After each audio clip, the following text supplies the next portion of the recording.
Hello बच्चों। Question में दिया गया है मास m shown in the figure oscillate simple harmonic motion with amplitude a। यानी जो ब्लॉक m है उसका एम्पलीट्यूड a है। The amplitude of point p, तो इस पॉइंट p का एम्पलीट्यूड कितना होगा? तो देखो ध्यान से समझो, मैं इसी के नीचे रेफरेंस में सेम डायग्राम बना रहा हूं। इसका एम्पलीट्यूड a है, कैपिटल M का। यानी ये वाला जो ब्लॉक है वो यहां से लेकर के कैपिटल A डिस्टेंस राइट में गया है, या लेफ्ट में भी जा सकता था। ये कैपिटल A है।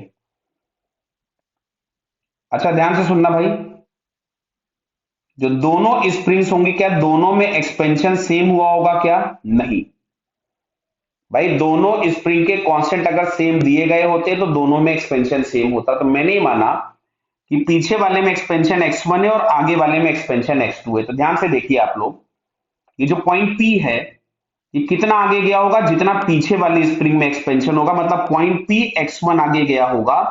यानी पॉइंट P के जो एम्पलीट्यूड ऑफ ऑसिलेशन होंगे वो x1 होंगे।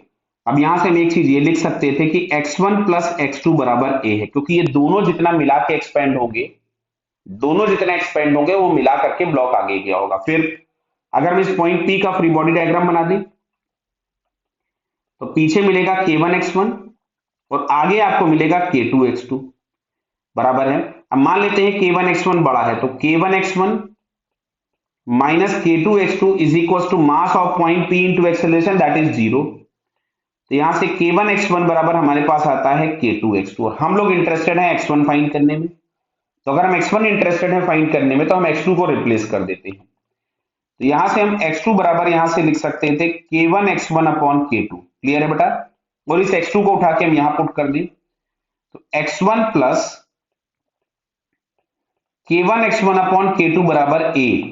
और यहां से हमने x1 अगर कॉमन निकाल लिया तो मिलेगा k2 plus k1 upon k2 बराबर a। तो यहां से x1 बराबर अपने को आता है k2a upon k1 plus k2। Clear? तो ये आ गया x1 जो कि इस पॉइंट P के ऑसिलेशन के एम्पलीट्यूड होने चाहिए। तो k2a upon k1 plus k2, अगर हम इसको ऑप्शन में देखें तो हम लोगों को ध्यान से ऑप्शन भी देखा करें तो बड़ा डी ऑप्शन हमको दिख रहा है। So it's correct answer is D. Okay बेटा, ऑल द बेस्ट।